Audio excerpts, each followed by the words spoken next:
Nagmamakawa na mga kababayan si Digong sa mga taga Davao. Nakikiusap na po. Tawag daw silang iabando.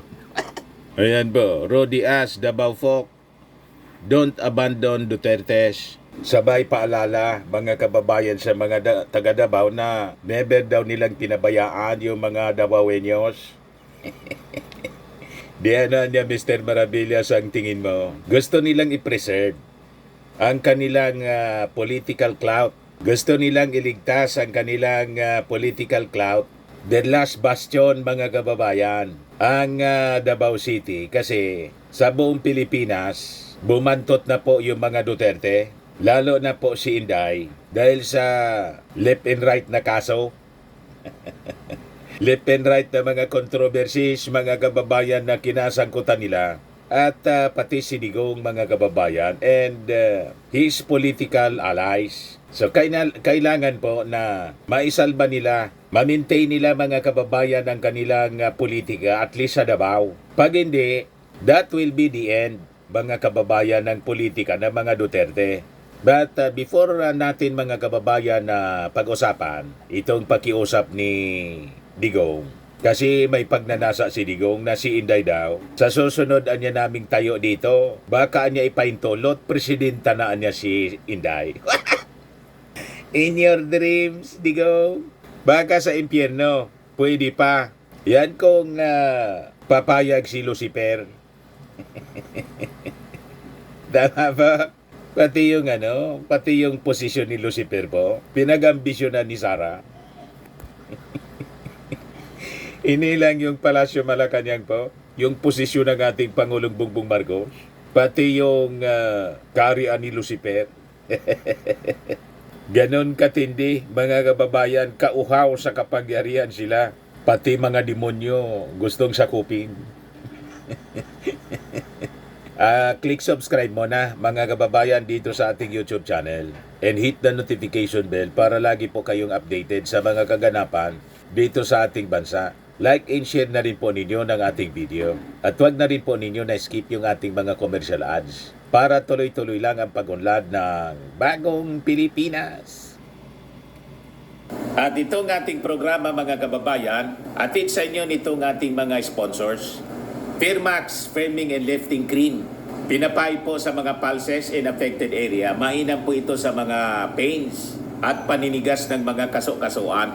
Ito sa mukha naman yung application, anti-aging, Automax po siya. Ito ay Glow Zero mga kababayan. Whitening po siya. Made in South Korea. Ito naman po, Nengxia Red Mix Fruit Drink.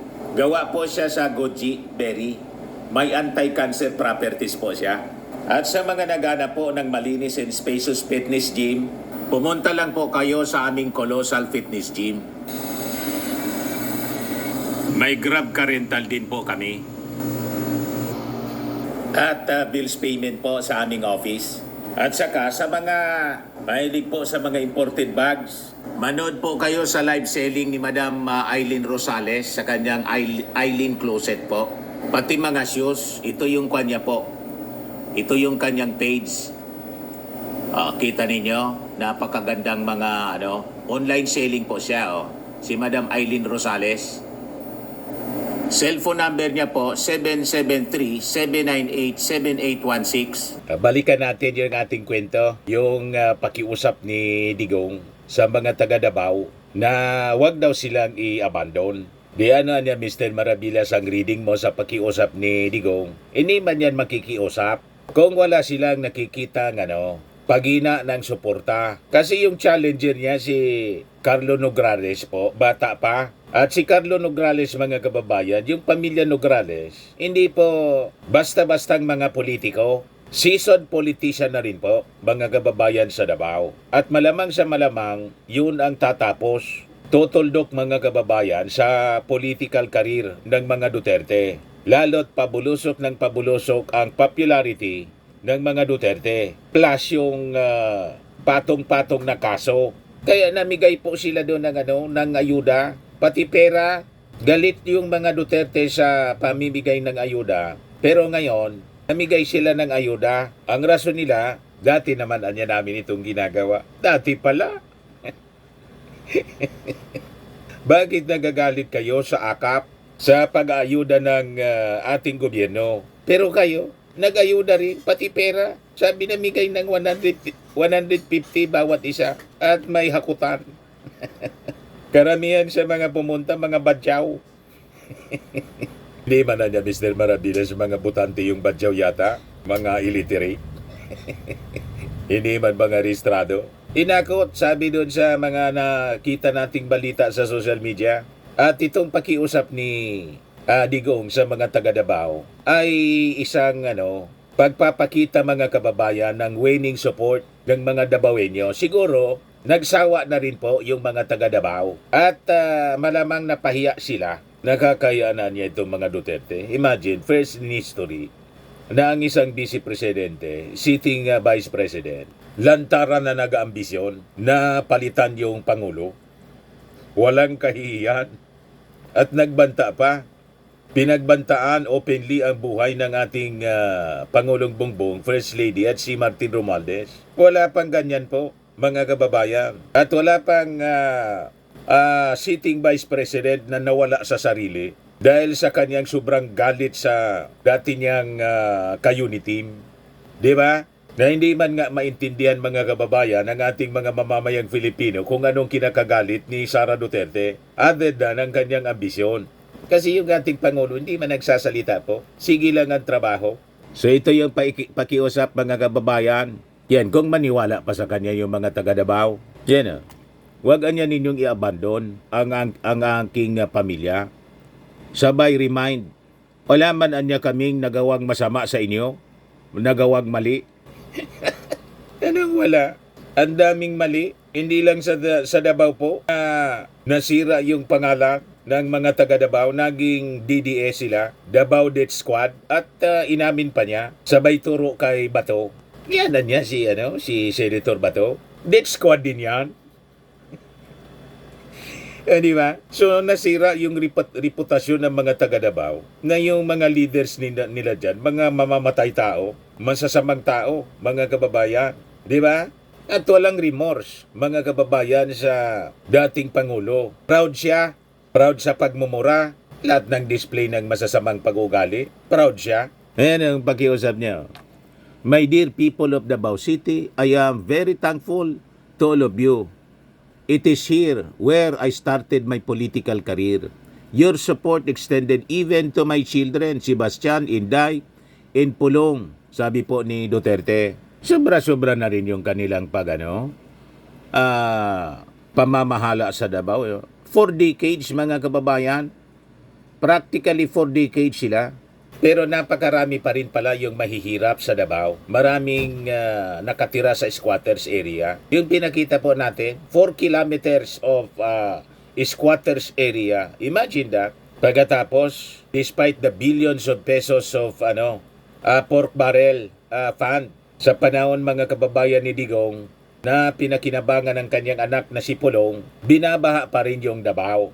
Pagkatapos, inaanapan nila ng diferensya yung ating Pangulong Bongbong Marcos na 3 years pa lang po na nakaupo bilang Pangulo ng ating bansa. At si Digong, 6 years na naupo na Pangulo, hindi man nasolusyonan yung flooding sa ating bansa despite the 11,000 plus na mga flood control projects. Habang yung ating Pangulo, 5,000 plus lang naman po. 5,000 plus, buong Pilipinas na. So hindi mga lahati, kaya walang maniwala sa propaganda ng mga DDS po. Laging backfire po sa kanila. Sabi dito ni Digong, in my years as mayor, vice mayor, congressman, and then president, I've never forgotten your interest. As president, the grandest that I have given you could be the Davao City Coastal Road. Don't abandon the Dutertes because the Dutertes had never forsaken you. Yung kuha naman po, yung ginamit sa pagpatayo ng bypass road dyan sa Davao City, hindi man po yun, personal na pera ng mga Duterte, ni Digong. Galing yun sa taxes ng buong Pilipinas.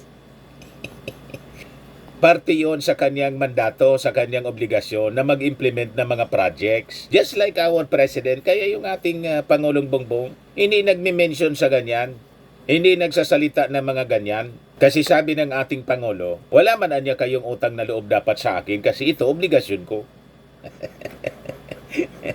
Bilang Pangulo, di ba? Kaya itong panunumbat ni Digong po, sablay, wala man dapat tayo na tanawin na utang na loob sa kanya. Siya yung may utang na loob sa atin kasi naging Pangulo siya dahil binoto natin. Tama po? At sumweldo siya. Tayo hindi man sumweldo po. May sweldo ba tayo na kapantay ng sweldo ng presidente? At lahat ng pribilehiyo, tinamasa niya. Abang tayo, walang ganong pribilehiyo na tinamasa niya at ng kanyang buong pamilya. Pati yung kanyang security. Charge sa ating taxes, yung nagbabantay sa kanya. Tayo, wala mang ganyan.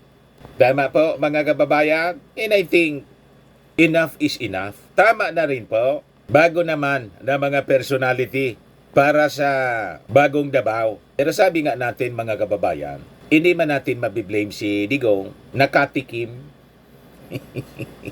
At gusto niya na i-maintain ang kanilang power. At least sa Davao, mga kababayan. Kasi sa buong Pilipinas, wala na tayong nakikitang pagkakataon pa para sa pamilya Duterte na makabalik po sa national position.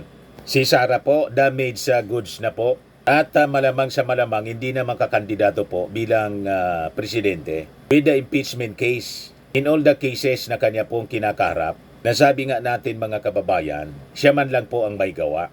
Pero si Digong patuloy ang pangarap. Libe ang mangarap po. Sabi niya dito sa isang video. Doon mismo sa pamimigay nila ng ayuda. Baka niya sa susunod na pagtayo namin dito si Inday niya, presidenta na. Ayan po. Pakinggan po ninyo. Nagkabisaya lang po yung pananalita niya. Pero naintindihan rin. Inday ginakulata. Ginadaos, ginapulpog nila, pero nagpabiling Bantayan daw si Inday. yung mga kontra, dusi-dusi lang. Basin baya, umitugot sa kalangitan, umitugot sa Ginoo. Sunod na mo, katulong tindog na mo, Mari, ang inyong presidenta, si Inday. Kung itugot daw ng kalangitan, sa sunod daw na tayo doon sa harap ng mga tao, presidenta na si Sara. Kaya bantayan daw nila si Sara Duterte kasi binubugbog. Ano nga binubugbog po?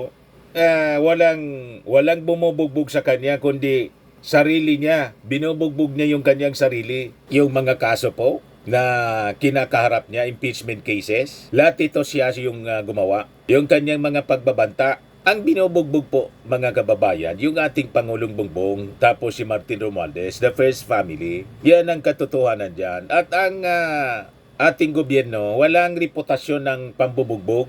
Ang mayroon pong reputasyon ng pambubugbog, si Sara mismo. Yung sheriff, binugbog niya. Di ba? Binabaliktad lahat mga kababayan ni Digong. Gusto pang pabantayan sa mga taga Davao. Ba't naman babantayan ni napakatapang ni Sara? Yan o. Inday, Inday, Inday. Kinampanya na po.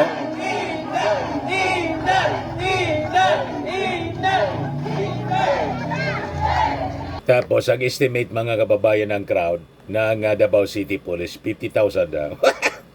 May 50,000 pong ganun na crowd mga kababayan. Pati yung crowd dinadaya po. Paano mag 50,000 ang ganyan lang na isang tent nga lang?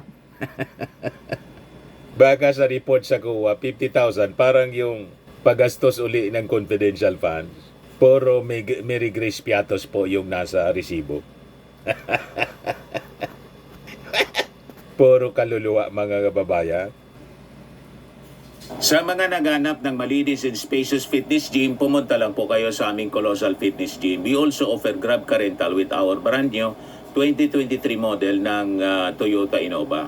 We also accept booking for those who are planning to travel via PAL, Cebu Pacific, and other airline companies, local and international, and bills payment for Meralco Bills, PLDT, Aleco Bills, etc.